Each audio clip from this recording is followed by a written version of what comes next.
This is the Scorecard, where you score the latest sports news and in-depth views. I'm Anton Roxas. On the Scorecard tonight, Progella and Pagara power through to quarterfinals as Alas Pilipinas women's beach volleyball duo. In Formula 1, Norris leads opening free practice session of the Japanese GP as Tsunoda debuts for Red Bull. In Major League Baseball, Cortez shines as Brewers edge Reds 1-0 as Cincinnati drops third straight. Meanwhile, a USA fencer was disqualified after refusing to compete against trans athlete. In the NBA, Stephen Curry's 37 points lead the Warriors past the Lakers.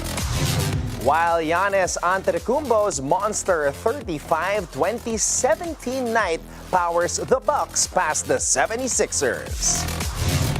And join me aboard the Hurricane Hunter during the Subic Bay leg of the BPI Private Wealth Signature Yacht Series. All the headlines and more on the Scorecard tonight, the 4th of April. Now here's our roundup.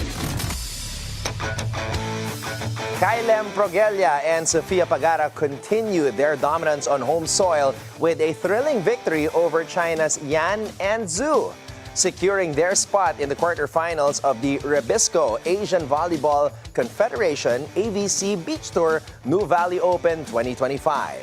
The Filipino duo delivered an impressive performance, clinching the win in two intensely contested sets, both ending 22-20. The match was a thrilling showcase of skill, resilience, and unwavering team chemistry as Progella and Pagara stood their ground against a tough Chinese pair. With composure under pressure and sharp execution in crucial moments, the Philippine team marches into the quarterfinals, bringing the country one step closer to the podium. This win highlights the rising caliber of Alas Pilipinas in the international beach volleyball scene and signals a bright future for the sport in the country. Lando Norris topped the opening free practice session for the Japanese Grand Prix, leading Mercedes' George Russell and Ferrari's Charles Leclerc, while Yuki Tsunoda made his Red Bull debut. Free Practice 1 is the first of 3 practice sessions during a Formula 1 race weekend, offering drivers the chance to test car setups and gather data for the race ahead. After back-to-back races in Australia and China, the 20 drivers returned to action in pleasant weather at Suzuka Circuit amid Japan's cherry blossoms. Tsunoda had a solid start with Red Bull lapping just a tenth behind Max Verstappen on soft tires. When all drivers completed their initial runs, it was Norris who topped the timesheets, followed closely by Russell and Leclerc. Norris's time came later in the session after a gravel excursion at the final chicane, but he held on to P1 with Russell and Leclerc in close pursuit. Lewis Hamilton was 4th ahead of Verstappen and Tsunoda, with Fernando Alonso in 7th ahead of Racing Bulls' Isaac Hadjar. Kimi Antonelli finished 9th in the other Mercedes after a gravel spin at turn 11.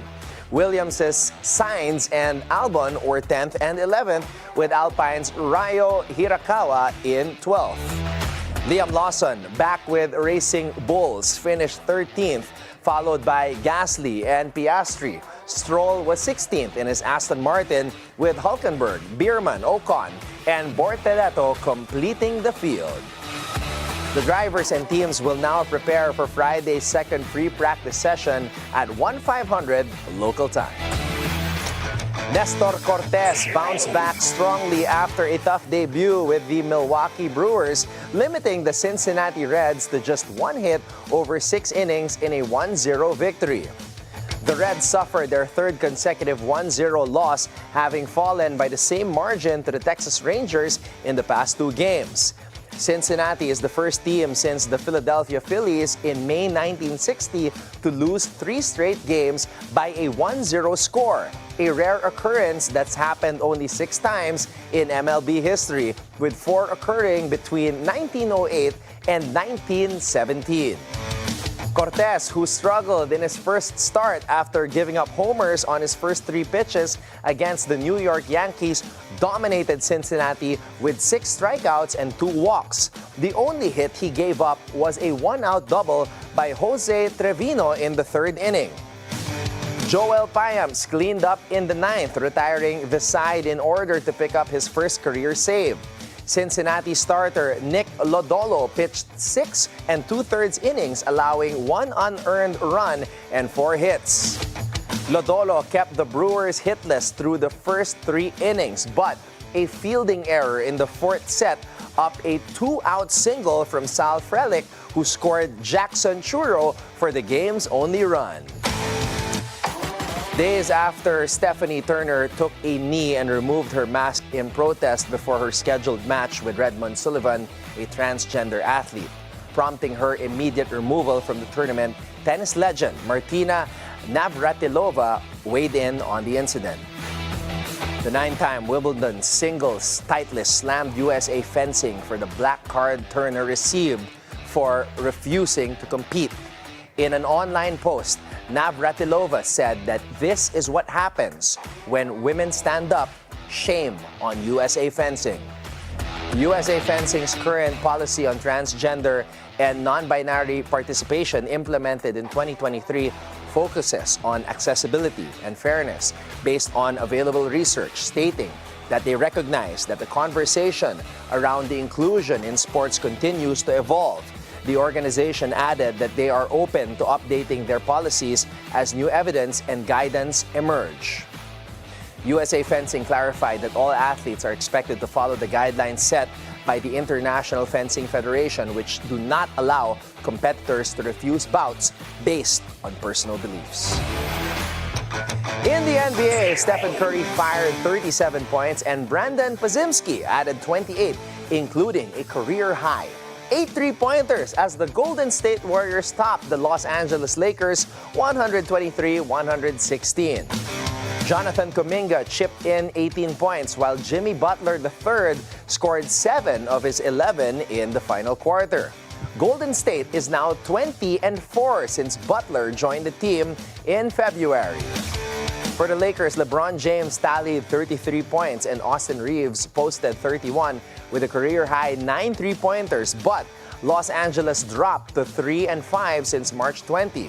Rui Hachimura added 24 points and Luka Doncic had 19 as the Lakers remain in 4th place in the West, just 1 game ahead of Golden State. After the Lakers cut it to 88-80, the Warriors rattled off a 5-0 run to extend the lead to 93-80.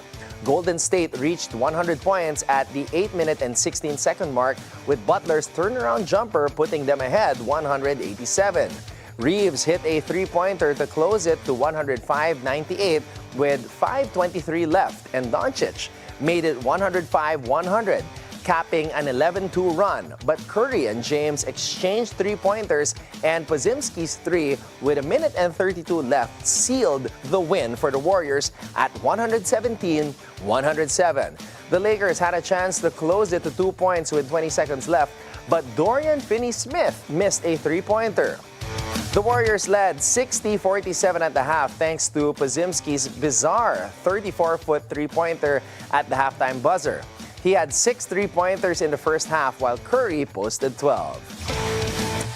Meanwhile, Giannis Antetokounmpo shined with a historic triple-double, posting 35 points, a career-high 20 assists, and 17 rebounds to lead the Milwaukee Bucks to a 126-113 win over the Philadelphia 76ers. The game marked Antetokounmpo's first 30-15-15 performance and the first 35-20-17 game in NBA history, helping the Bucks extend their win streak to 2 games. 6 other Bucks players scored in double figures, led by 17 from Brook Lopez. Philadelphia suffered a 10th straight loss, with Adem Bona leading the way with 28 points on 13 for 15 shooting. Quentin Grimes added 24 and Gershon Yabusele chipped in 22. Philly made a strong start, shooting 68% and going 5 for 8 from 3 to take a 39-25 lead after the first quarter. Milwaukee responded in the second, going on a 15-0 run to claim a 61-59 lead at halftime. The Bucks carried the momentum into the third, hitting 5 for 9 from beyond the arc to extend the lead to 96-87. The 76ers cut the gap to 4 with 10 minutes and 23 seconds left, but the game turned when coach Nick Nurse was ejected after a double technical with 6 minutes remaining. With Milwaukee maintaining control, Philadelphia struggled in the final quarter, shooting just 33%. The Bucks swept the 4-game series, winning their 8th straight against the 76ers. And here are results from around the NBA.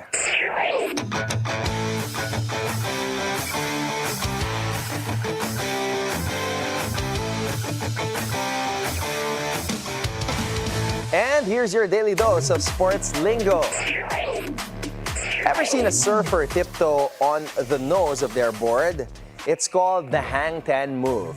Hang 10 is a classic surfing maneuver where the surfer rides a longboard and places all 10 toes on the front edge of the board. This requires perfect balance, style, and wave control. It's a move often performed on smooth, peeling waves that allow the rider to walk on the nose of the board. The term comes from literally hanging all 10 toes off the nose. It's iconic in longboard surfing and is a symbol of flow and finesse in the water. So next time you see a surfer hang 10, you're witnessing a timeless blend of balance, style, and pure stroke. Now it's time for our off-court buzzer. NBA star Jalen Green made a splash on Filipino Heritage Night, paying tribute to his Filipino roots as he and the Houston Rockets took on the Utah Jazz in a night celebrating Filipino culture and basketball on the court. The dynamic guard sported the highly anticipated KQX Quicks Addy Zero Select 3.0.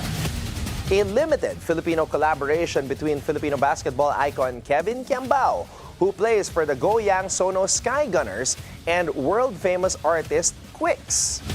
Green rocked the shoes on the same night the Rockets secured a playoff spot, beating the Jazz 143-105 and claiming their first postseason berth since 2019-2020. He even shared a snap of the shoes' insoles on Instagram with the caption, "Some heat for tonight." Quicks expressed his honor in seeing his design worn by Green, announcing that the shoes would be dropping soon. And that's our roundup for tonight, the 4th of April. Up next, join me aboard the Hurricane Hunter for some sailing action. Watch out for that when we return right here on The Scorecard.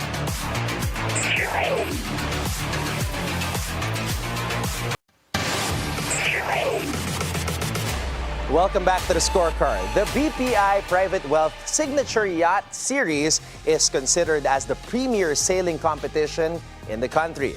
Veteran sailors across the globe converge right here in the Philippines for an epic battle at sea to showcase grit, tenacity, skill, and teamwork. And we got a piece of the action at the Subic Bay leg of this exciting series. Check this out. This prestigious race saw majestic racing yachts cruise across the beautiful waters of Corredor, Busuanga, Boracay, and finally, here in Subic. More than just offering the excitement and adrenaline rush of racing, this event also aims to put the Philippines on the map for world-class sailing competitions. So ever wonder what it's like to ride a racing yacht? Not a yacht, okay? A racing yacht. Well, I got a rare chance to experience that at the 4th and final leg in Subic aboard the beautiful Hurricane Hunter together with Maria Teresa Marcial, President and CEO of BPI Wealth. So this is Hurricane Hunter. As we said, this is a 40-foot racing yacht. Albert Altura is a skipper. And then we have some crew on board. We have Allen Yotoko, who's a helmsman and piano man. He will explain later what's piano. He's also a DJ. Once upon a time, he was a DJ. We have Runa Strom from Norway. He's on the mainsail, also a Ironman. And Coelcisos Esjut, Deckhand. myself. So we did a first race earlier, so it's what we call point to point. So it was like a 4-hour race around different marks in Subic Bay. We were just looking at the results. You'll see that later. So before I talk about the work, talk about what we're gonna do. So we have about an hour before the sun goes completely down. So we have enough time to do sort of like a simulated race with our playmate on the boat sailing out to Rohani. So we will simulate like tacking and jibing together as if we were racing. And we need to move right away because the sun will go down. So I'm gonna assign like where to position yourselves so that you can get maximum fun out of this. Okay? By the way, you will just be passengers. You are actually at least me doing something because so you will be the way. The simulation started with a mandatory safety brief. We always want to like go out there, do well and win, but safety is always first because we're on a water to be big friendly at times. Today it's super nice. The water's calm, the breeze is nice, and we'll pick up the golden hour. So our safety brief is quite simple. We have enough life vests for everyone. So if you don't feel comfortable without a life vest, just say so. Then, we newbies quickly got a Sailing 101. When we're out there and sailing, the boat will yield depending on where we are, the wind it, and where the wind is blowing from. So we'll ask you to sit on the rail. So sitting on the rail is actually a way to make the boat go faster. Because when the boat is heeling, you put weight on the high side, it will make the boat track better and go faster. Anyway, there's physics to that. We'll talk about that later. So this is a simulation of an actual race. So that's Rohani over there on the other side. Yes, they are a very competitive and united bunch.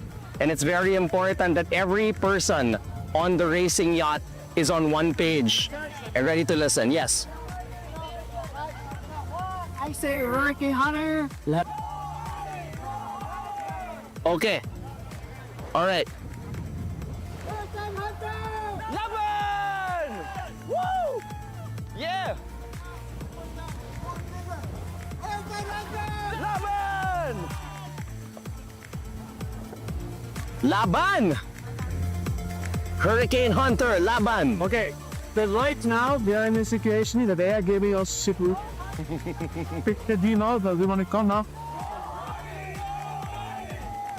Oh, wow! Being a part of a yacht racing team is serious work. It requires a lot of focus, discipline, and most importantly, teamwork. Yeah, ready here on the deck. Ready, ready. Okay. Ready? So, they call this the rail. Okay, so apparently, the people on the boat sit here to balance things out. Because there's a lot of elements going on, the wind blowing on the mainsail, the water, the shallowness of where the boat is. So this is very important. On a racing boat, it's not just about getting on it and trying to stay balanced. It's about knowing your role and contributing to the cause of the whole team. You know, they say teamwork makes the dream work.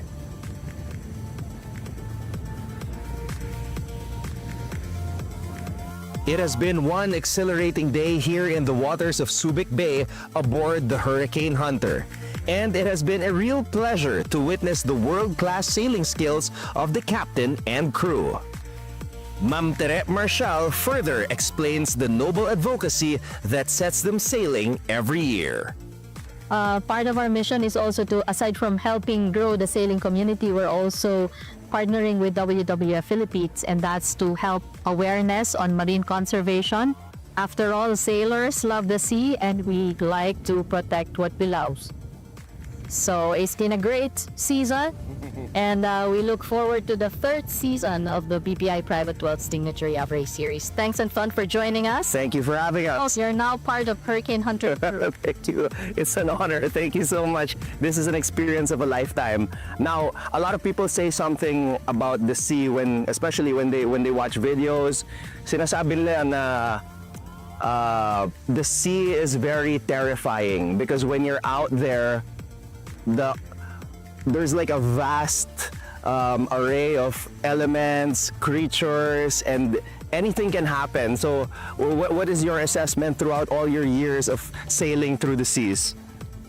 Well, as they say, being on the water makes you really feel good. So there's a lot of calming effect of being on the water. So being underwater actually makes you really experience happiness and being connected with the environment. So you just have to, be conscious about safety. Out there, you're exposed to elements, and first is when you board the boat, as our skipper earlier did, we had a safety briefing. So most important is to make sure that when we sail, everybody is safe on board, and we know the procedure if something goes wrong. So that's how we do it on Hurricane Hunter and any race boat. Awesome. Okay. Thank you. Thank you.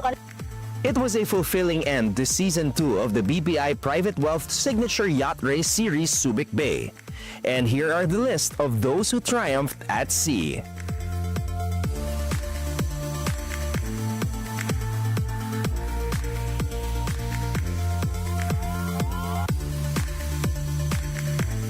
By the way, Team Hurricane Hunter is looking for new crew members. Now that you've seen what is required, do you think you have what it takes to be a yacht racer?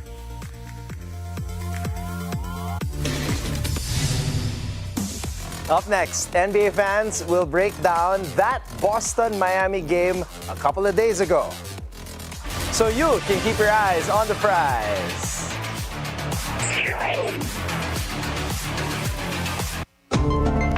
Welcome to Lifeline, your ultimate guide to bridging the gap from where you are to where you want to be. You can also catch Lifeline on Facebook and YouTube of Billionaire News Channel.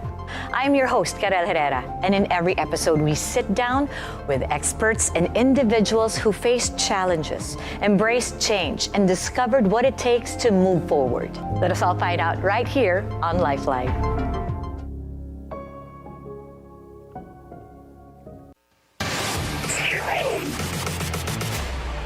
Welcome back to the Scorecard. It's time to keep your eyes on the prize. Okay. Let's talk about that Boston-Miami game, which happened a couple of days ago. The Celtics came in riding a 9-game heater, feeling themselves a little bit, and then boom! Miami drops a 124-103 beatdown on their heads. And it wasn't just a loss. It was one of those weird mid-March losses that makes you raise an eyebrow and go, huh? Should we be worried? Now, look, this game was basically meaningless in terms of standings because Boston is locked onto the number 2 seed unless something insane happens. And Cleveland has basically run away with the East's top spot. But it's not about the loss. It's about how they lost. Boston comes out sluggish, barely leads at all, gets it to 91-87 in the fourth, and then just collapses. A 33-16 run by Miami to close things out at home against a sub-500 team. That's just brutal. And let's talk about Jason Tatum for a second. This guy is an MVP candidate. But this was one of those games where he just didn't have it. 4 for 17 from the field, 2 of 9 from 3, finishes with 16 points. That's not gonna cut it in the playoffs. Jaylen Brown tried to carry the load with 24, but when the whole team is bricking threes at just 27.9%, that's a problem. Now on the flip side, Miami came in with some real desperation. Tyler Hero was dealing, 25 points, 9 assists, moving the ball beautifully. Bam Adebayo with 21. Kyle Anderson even dropped 19. 7 guys in double figures. They played with purpose, and they wanted this game more. So what does this mean? Well, the Celtics, they're still the favorite to come out of the East. They're the defending champions, but let's be honest. When you see them throw up a dud like this, it makes you think, can they flip the switch in the playoffs? Or are we gonna see one of those classic, everything looks good until it doesn't moments? And speaking of the East, it really is just a 2-team race. Boston still sits at the top, but Cleveland is right there ahead of them, making things very, very interesting. Now, Boston, minus 140. Cleveland Cavaliers at plus 170. So yeah, if you're looking ahead, boom, boom. Those 2 teams are the ones to watch. The question is, are the Celtics ready for the grind? Or are we looking at another postseason heartbreaker? Stay tuned, folks, because the playoffs are coming. And stay ahead of the game with a full lineup of NBA matchups until this weekend, all the way up to Monday.